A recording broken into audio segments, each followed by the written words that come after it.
গ্রীষ্মকাল মানেই নানা রকম ফলের সমাহার। এই সময় মিষ্টি ও রসালো ফলে ভরে থাকে চারপাশ। আম নাকি লিচু, এই দ্বন্দ্বে পড়ে যান অনেকে, কারণ এই দুই ফলই অনেক বেশি সুমিষ্ট ও সুস্বাদু। টসটসে রসালো ফল লিচু কেবল খেতেই ভালো নয়, এর রয়েছে অনেক উপকারিতাও। তবে উপকারী বলেই একসঙ্গে অনেক লিচু খাওয়া চলবে না, বরং খেতে হবে পরিমিত। চলুন তবে জেনে নেওয়া যাক লিচু খাওয়ার উপকারিতা সম্পর্কে। পানির ঘাটতি পূরণ, ভাবছেন এতটুকুন ফল কীভাবে পানির ঘাটতি পূরণ করবে? তাহলে শুনুন, লিচুর প্রায় 82% হলো পানি। তাই লিচু খেলে তা গরমের সময় সৃষ্ট শরীরে পানি শূন্যতা দূর করতে দারুণ কাজ করে। কারণ গরমে ঘামের কারণে আমাদের শরীর থেকে অনেক পানি বের হয়ে যায়, সেই ঘাটতি পূরণে কাজ করে লিচু। লিচু খেলে তা আপনাকে সতেজ রাখতে কাজ করবে।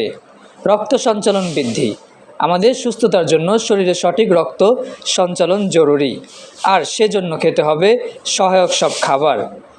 এই কাজে আপনাকে সাহায্য করতে পারে লিচু। লিচুতে থাকে অলিগোনাল নামক বিশেষ উপাদান, যা নাইট্রিক অক্সাইড তৈরি করে, যে কারণে লিচু খেলে তা আমাদের শরীরে রক্তের সঞ্চালন বৃদ্ধি করে।